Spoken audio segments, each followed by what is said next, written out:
30-minute event. If it does go over and you've still got questions for me or for Charlie, we are more than happy to stay around for a few minutes, but we do want to be respectful of everyone's time.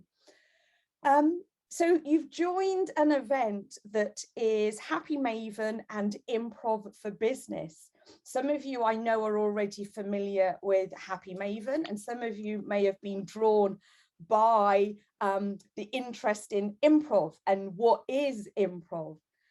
Well, our reason for inviting Charlie for this event is that at the end of last year, after a very, very challenging year for all of us, and especially for the HR community that we work with, we wanted to put on an event that actually just helped lighten the load. We do these quarterly HR leaders events where we tackle the big subjects, the tough subjects, the meaty subjects. But at the end of last year, we just went, you know what? We just want our community to have a little bit of joy, to have a smile on their faces. And we invited Charlie in, she took over our HR leaders event, and she ran an improv session. And the feedback that we got back after the event was some of the most positive, inspiring, uplifting feedback that we've ever had. And that's why we've invited Charlie back. So I'm going to hand over to Charlie. And my first question, Charlie, is please tell everybody on the call what it is that you do and what was your origin story to this point. What did you say to your careers officer when you were 15 to be doing what you do now? I think what I said to my careers guide, I think at the age of 15, I wanted to be a lawyer. I was interested in theatre. I actually started by doing a lot of dance when I was about 3. I was a competitive dancer for a long time. And around the age of 16, I went to the National Youth Theatre in London, which was the start of me being, oh, this is really what I want to do. But still, that didn't really seem like a proper job. And I was quite academic. And so I kind of thought to my careers advisor suggested I look into being a lawyer, but not study law. So I was going to go to university to study history, which was my favorite thing. So I studied Italian and modern history. I don't know how much you guys know about the Scottish education system. It's a bit strange. So basically you sit all your exams in the penultimate year, find out you get into university in January of your final year, and then sit exams for no reason. So I already knew I was getting in. I had an unconditional to Edinburgh and St Andrews. So I didn't really need to study for my exams. So instead of studying for my final exams, I watched about 5 seasons of reruns of Whose Line Is It Anyway? And that was my introduction to improv. And also living in Edinburgh, the Edinburgh Fringe and the Edinburgh International Festival coming every year, I was aware of comedy and improv, and I'd go see a lot of stuff. Yes, it's a wonderful show. I could see the comments.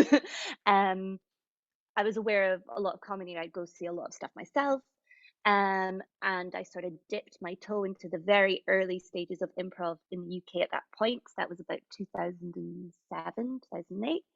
Because improv is a huge thing in the States, and has been for many decades, and it's having a real uplift right now in the UK, and internationally as well. I actually did a improv panel a couple of months ago, and there were people in Vienna and Mumbai all talking about what they're doing in improv, which was great.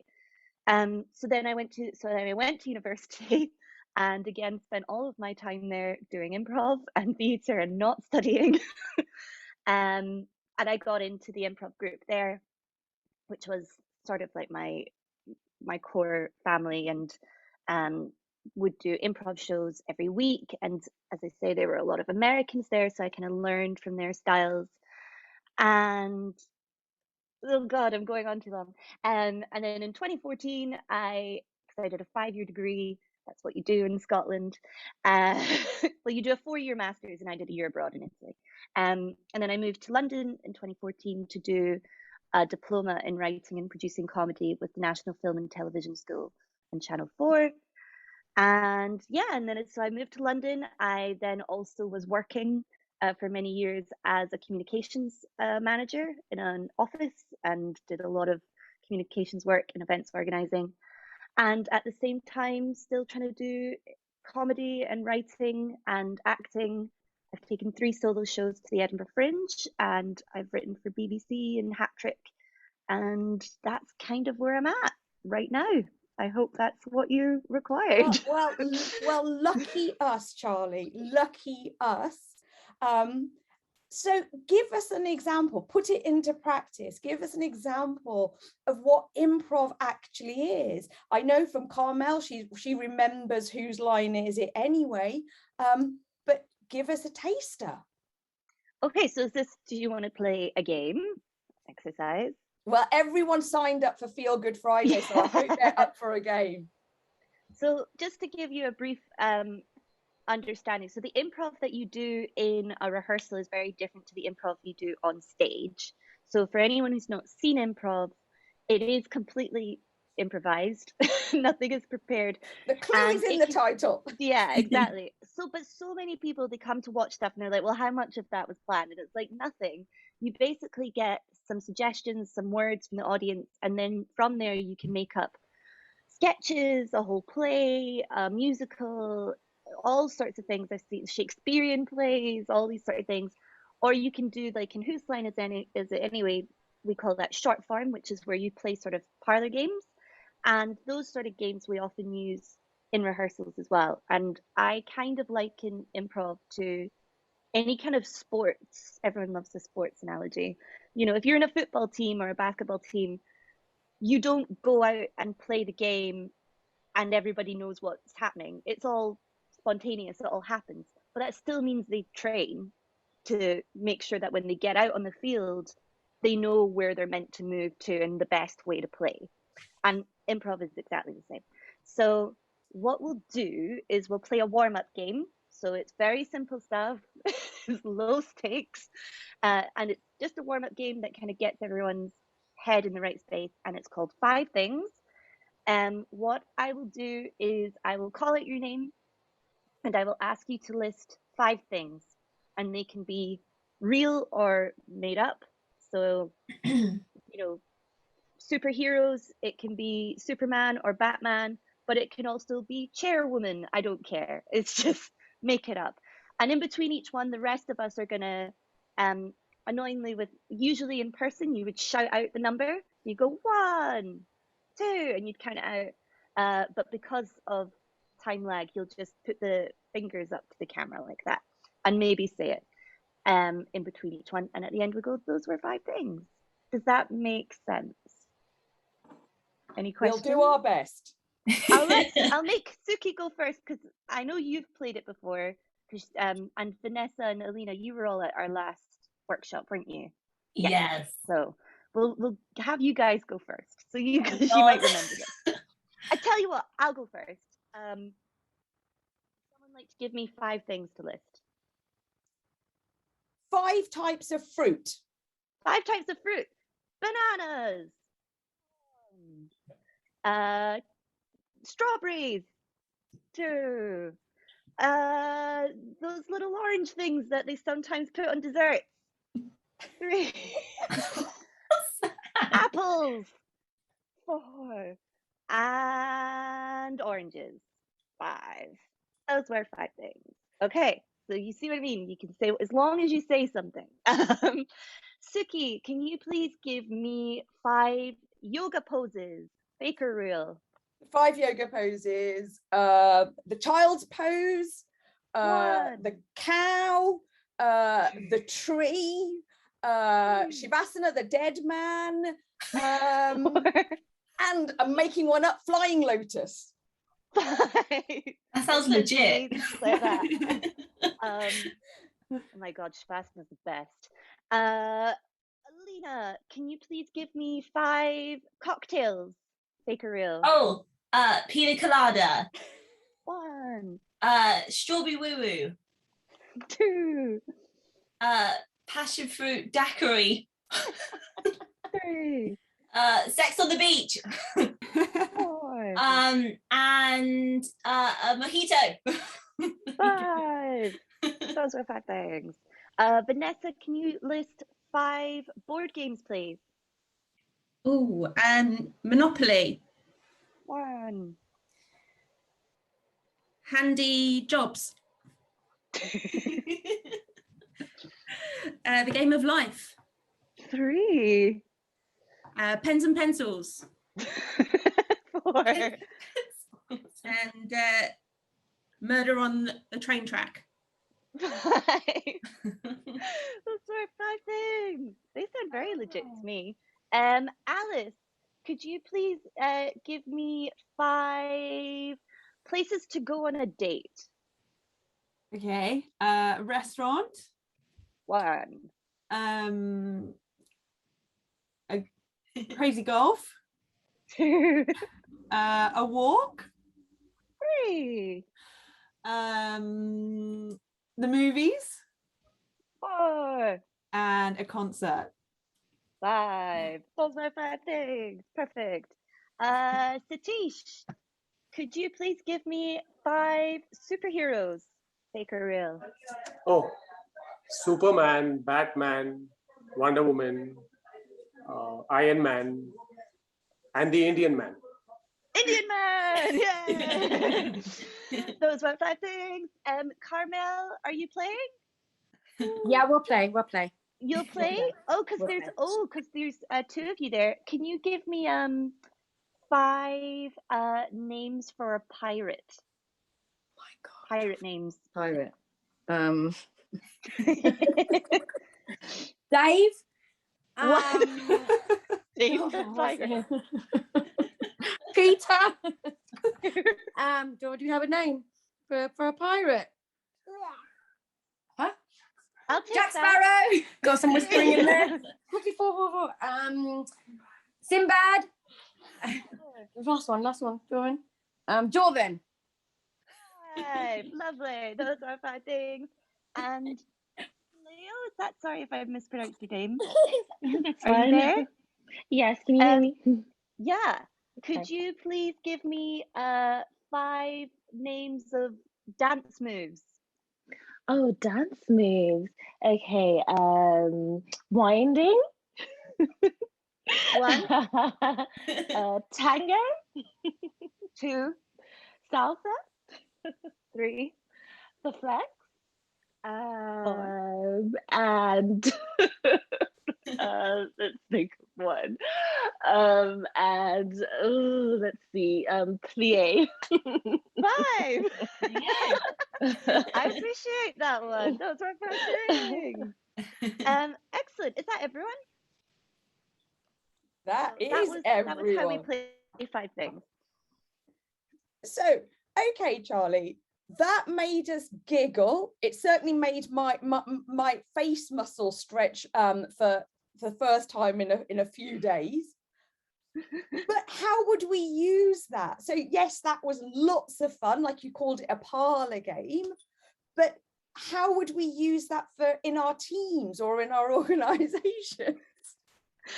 So there's a couple of ways you can use an exercise like that. As I say, that's very much a warm-up game.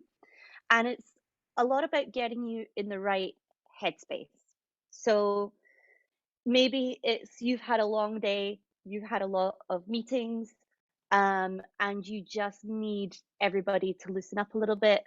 Because getting into a bit of a giggly mood, it does lift the atmosphere. And when there's tension, it's very, very difficult to get stuff done and to focus and to have meaningful conversations. Because if you're in a bad mood or if things are tense, you're just going to assume that everyone's out to get you and that everything's at the worst. So there's a lot to be said for getting people in the right frame of mind.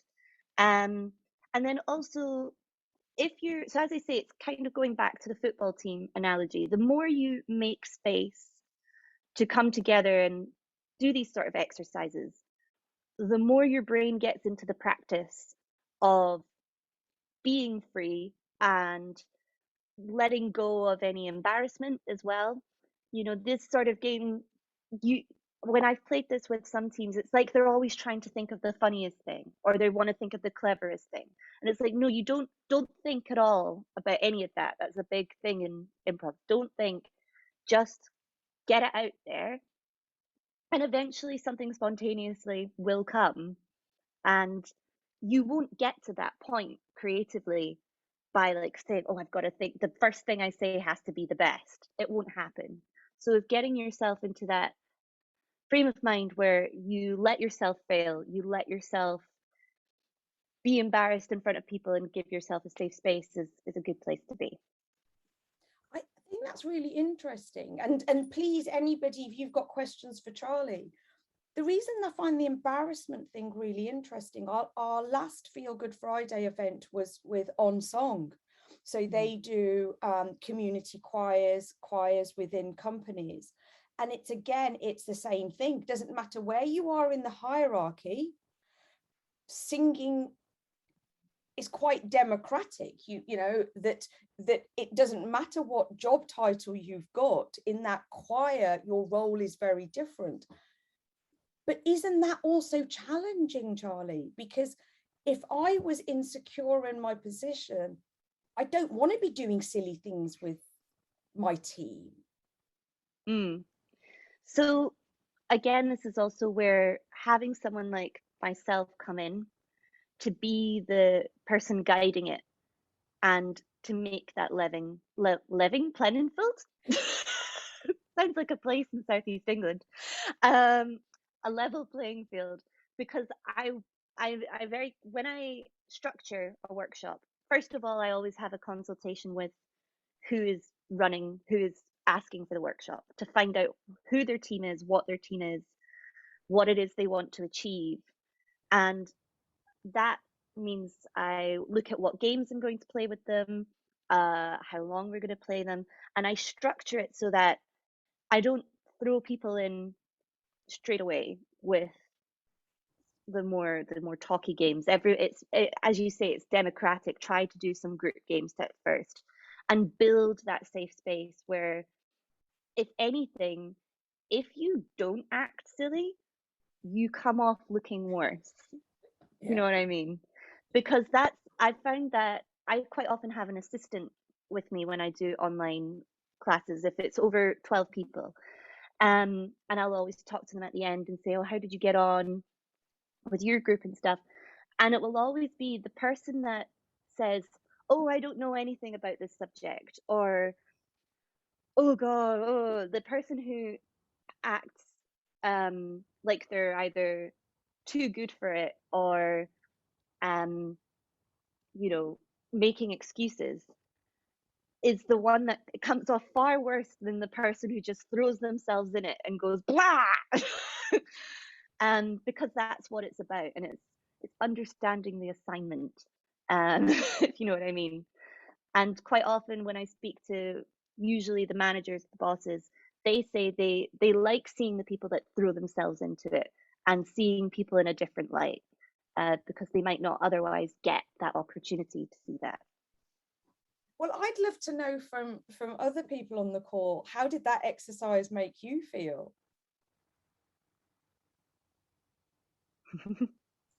Anyone? I was a bit nervous. Yeah. Did you think you were going to be tested, Carmel? Yeah, it really felt like a test, but it was all right afterwards. And then my husband started whispering names to me, so I was all right.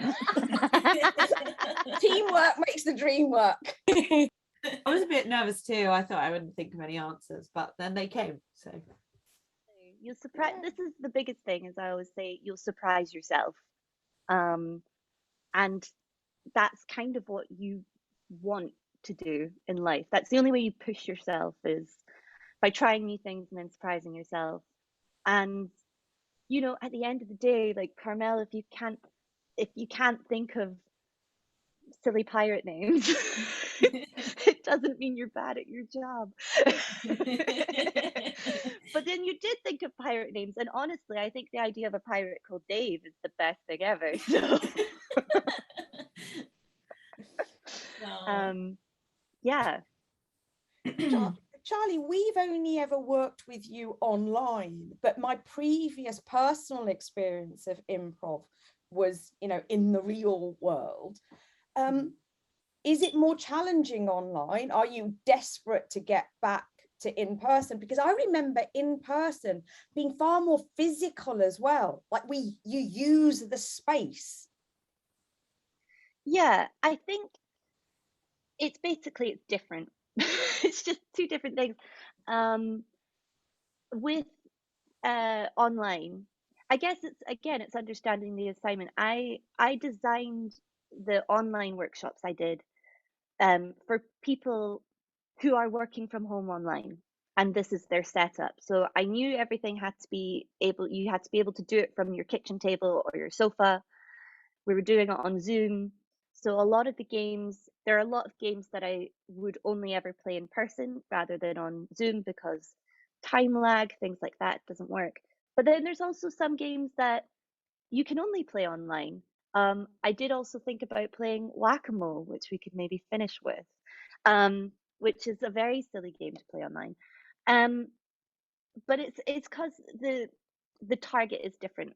So here, when I'm doing things online, it's about helping people connect in these sort of meetings, and these workshops are usually at max an hour long, because I think after that people get too tired. I am very much looking forward to doing in real life IRL improv again, which I'm hoping to be doing from October onwards, because it does give you a little bit more freedom. You can play any game basically, and you can go for a lot longer. It's easier to field questions, less time is wasted with tech issues. So it is a little bit more simpler, I guess. So I am looking forward to it, but I am going to keep doing the online workshops as well, because I definitely feel, especially for people internationally, with teams that are international and people working from home, that there's definitely still benefit in doing them. Okay, any questions from anybody before we go into Whack-A-Mole? Because I can't wait. I actually have a question to Satish. How does this travel? Is this a concept that travels across the pond? Could you be a little more clear with your question? As in, I'm conscious that improv is very much a US-centric thing, and it's becoming more and more popular in the UK and in Europe. But if, with us at HappyMaven, we work with a lot of teams in Israel and in India. Would you, with an Indian team, join something like this and think that was so silly, it was an absolute waste of time, or that was so silly and it was the most fun I've had all week? Okay, so to answer your question, I in fact had a question for Charlie, which I thought I would ask for later, but since we're in it, I'm just going to get into it right now. So I'm a business owner based here in Mumbai, and I've also been an independent filmmaker. I also did a little bit of stand-up comedy. Mm-hmm. And after doing comedy, I realized that you just have to be spontaneous, right? You may be a good writer, but you just have to be spontaneous. There's no way out from there. And I realized that improv is the only way, is the best way to get spontaneous. And that's when I started to try a few online workshops, because I started improv only with the online space. And I was baffled as to why improv is not being used as a mainstream form of communication. I mean, why not? Because it has so many immense benefits, just the way you all are explaining.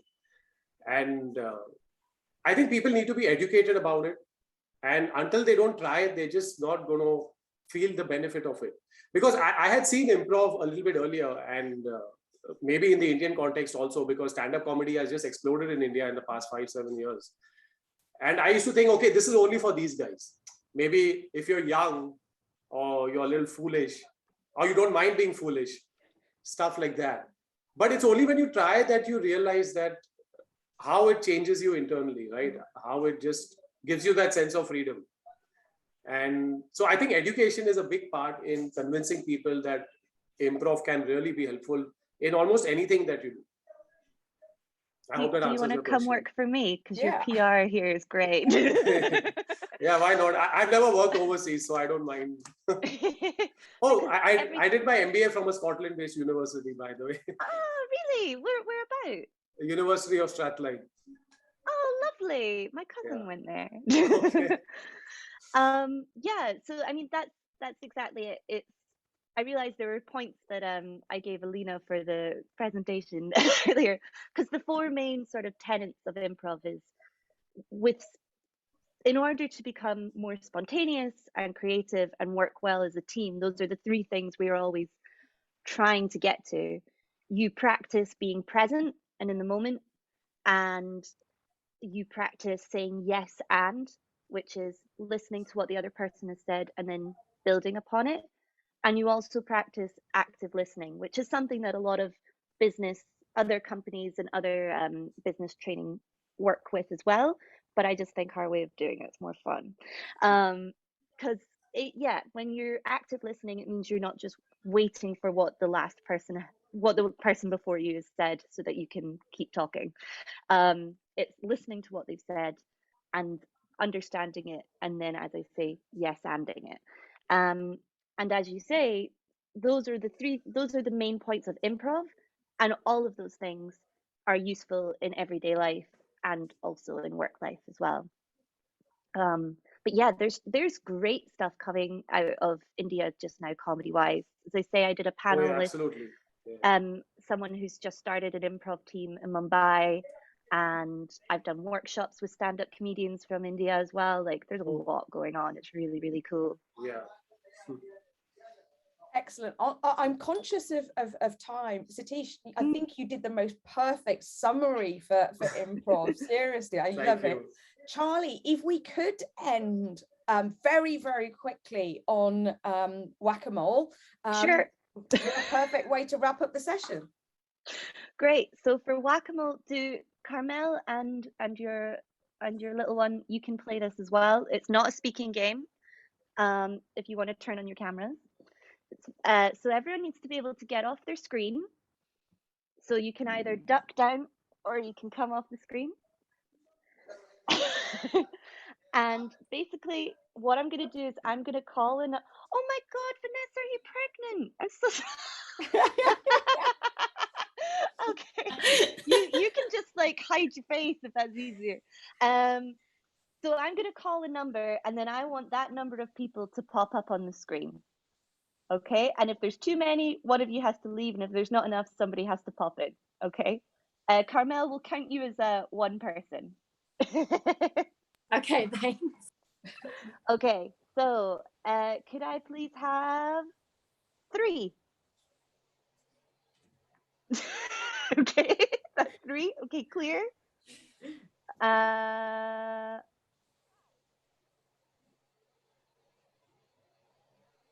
5. The 5 left. And